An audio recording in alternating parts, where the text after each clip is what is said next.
In breaking news tonight, it appears that Trump's CPAC appearance committing to strengthening the Republican Party has come to fruition. In his first move since leaving office, President Trump has endorsed South Carolina Republican Tim Scott he's a first-term senator and the only black Republican in the Senate in South Carolina. Scott did work closely with Trump on police reform bill that was blocked by Senate Democrats, and he routinely defended the former president's policies over the 4 years he was in office. President Trump's seal of approval is a huge benefit for Republicans seeking office, both for fundraising and for creating more enthusiasm behind the candidate. No one can dispute the energy Trump has brought not only to CPAC, but to conservatives watching around the world. That's all everyone talked about over the weekend. The letter from Donald Trump endorsing Tim Scott reads, "It is my great honor to give Senator Tim Scott of South Carolina my complete and total endorsement," Trump said in his statement. "He is both an outstanding senator and a person who works tirelessly for the people of his great state and the USA. Strong on the military, law enforcement, loves our vets, protects our Second Amendment and our borders. Tim will continue to do an outstanding job for our country." This is what we needed of Donald Trump. He put aside a lot of questions about starting a whole other party centered around him at CPAC and basically said we need to unify and improve the Republican Party, not start another party to cause division. In showing that he can lead as well as talk, he's actually gone out and started putting his support behind great senators. And what better senator do we have that is a love of the USA, strong on the military, law enforcement, and loves our veterans while protecting our Second Amendment? As you know, I'm a big 2A guy, so everybody that is going to be coming into office, I'm going to be vetting based on one of the requirements of them being 2A proponents, people who are going to help protect the Second Amendment and make sure that it constitutionally does not get taken away from us. Well, that's going to be a great show this week, and we got breaking news. I think that's one of the coolest features that we have. I love the animations, and of course it gets you kind of involved and ready for the night. Tonight is March 2nd. Hard to believe. I'm still struggling with the fact that we're already in March.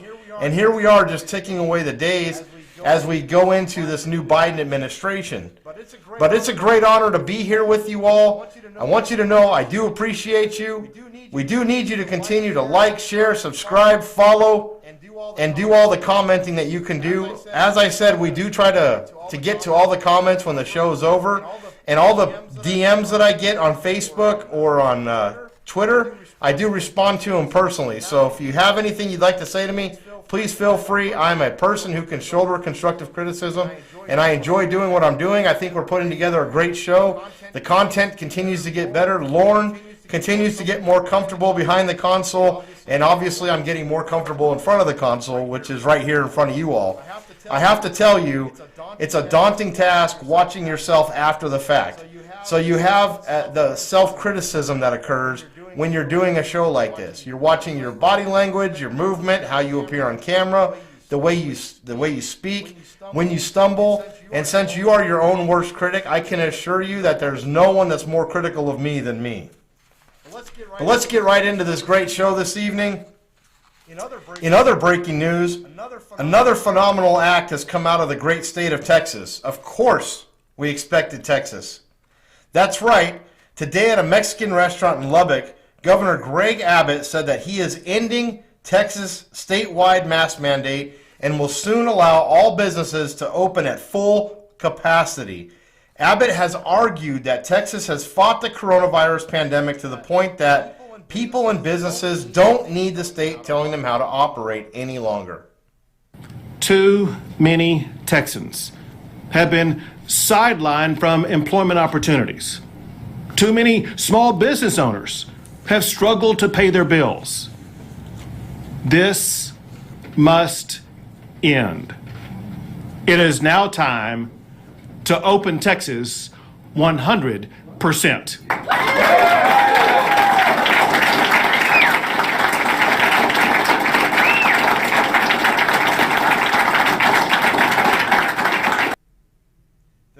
The new rules will take effect on March 10th, and Texas can return to normal life without any mandates on masks. Now, we have talked a lot about states that are pushing back on mask mandates.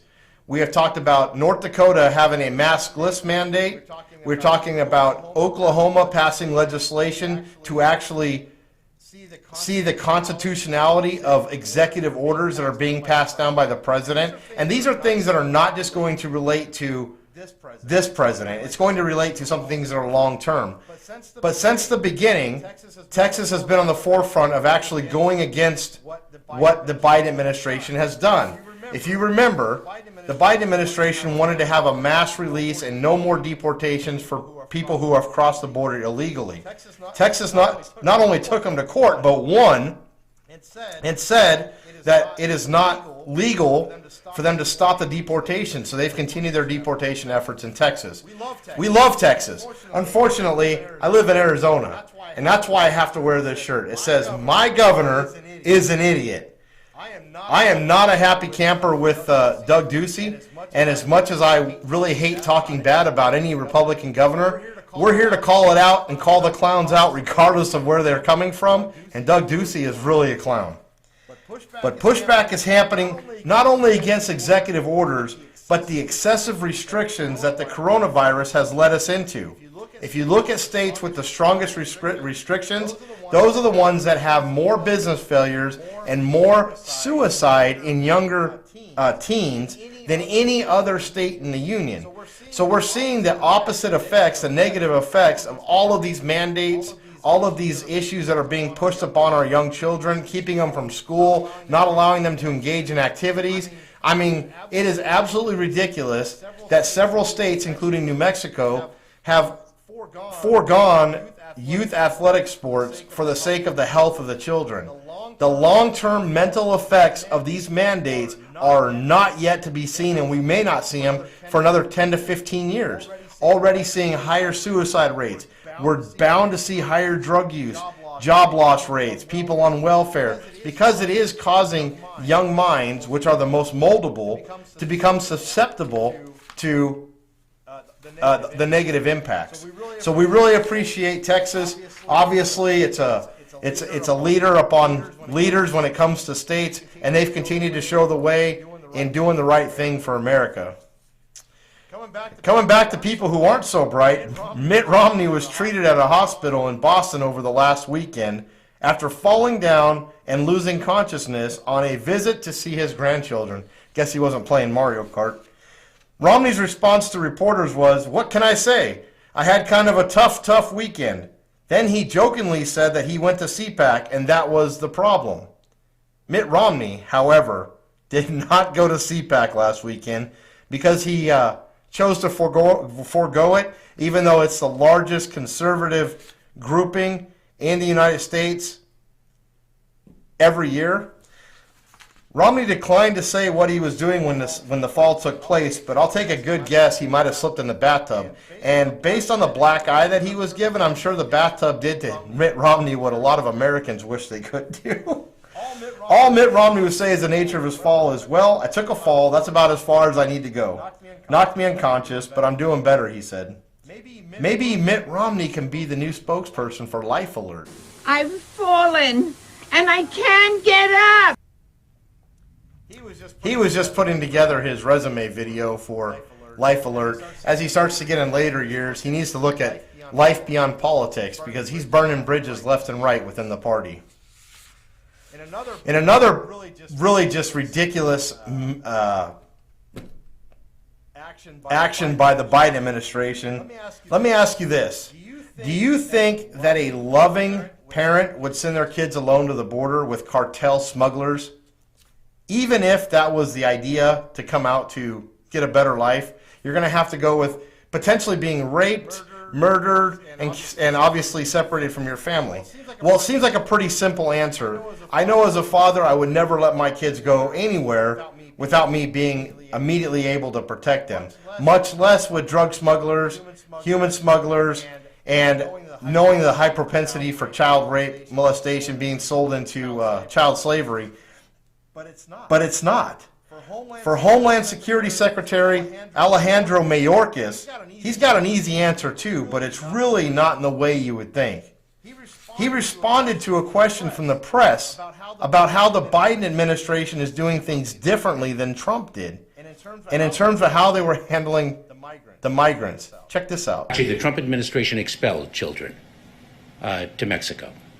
And we are not expelling young children. We are not apprehending a 9-year-old child who's come alone, who's traversed Mexico, whose loving parents had sent that child alone. We're not expelling that 9-year-old child to Mexico when that child's country of origin was Guatemala, Honduras, or El Salvador. I almost need to hear that again. I've watched that clip probably 30 times today, and I just can't believe that he's pretty much saying that loving parents will send the kids alone to the U.S.-Mexico border, where many reports have confirmed that most of these kids are being grabbed by drug smugglers and trafficked. But he's saying that loving parents will bring them to the border. I'm just having a hard time digesting that. How do you bring your kids to the border? I don't know. Alejandro Mayorkas was a shoo-in for today's Clown of the Day.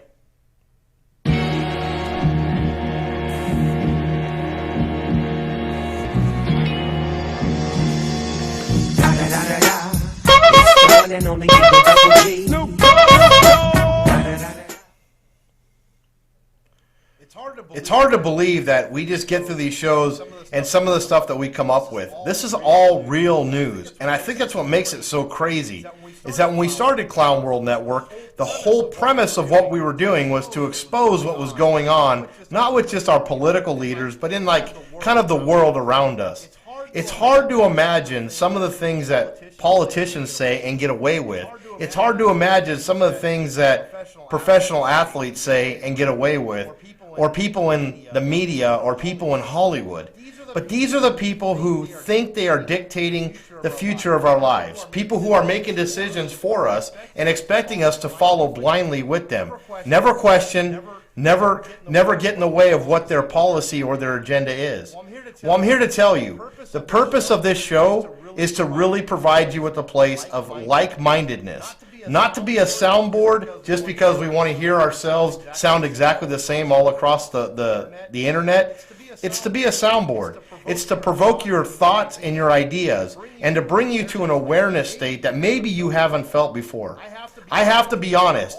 All through my life, I've gone through the elections not really paying attention to who's president, who's not president, what policies are going through, what bills are passing through the House, and how that has a long-term effect. But I need to tell you something. This $1.9 trillion package will take 30 generations to pay off. I need you to think about that. Not just 30 years, but 30 generations to pay off. That's how in debt our country is. And what does a politician do if they can't spend money to write laws or to make other organizations? This is the problem we have.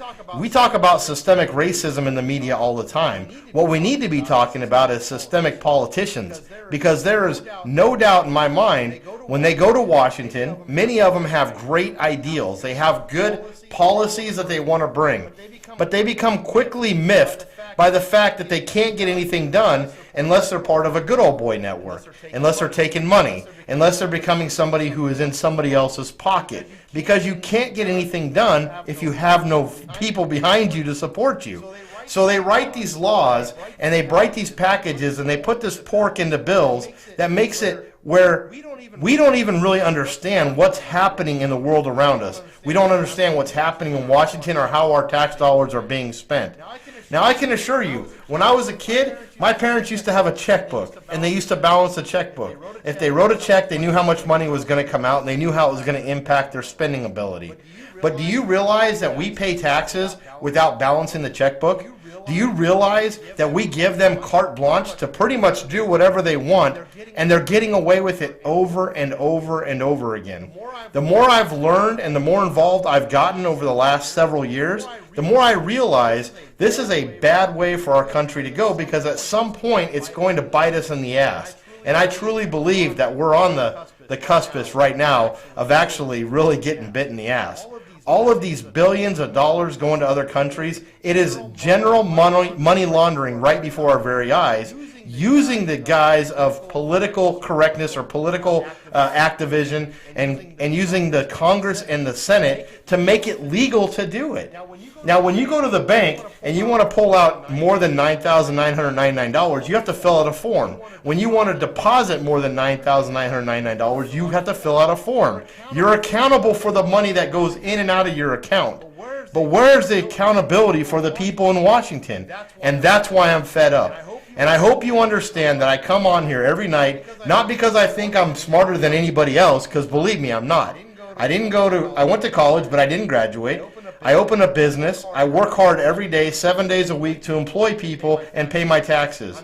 I'm impressed by certain people in our legislature, and I'm depressed by the rest of them. And I'm talking about the 95%. I encourage you each and every day to learn something new, to be involved, to be able to have a real discussion. You know, there was a thing that says you don't ever discuss politics and religion. Well, this year that went out the window. I discuss politics and religion every day of my life because I believe that in order to be able to make change, I have to be able to reach people. And if we're quiet about it, how are we going to reach anybody? That'll about wrap us up this evening. As always, we appreciate you joining us. Be good to each other. Know that I love you. And we'll talk to you again real soon. And remember, it's a clown world out there.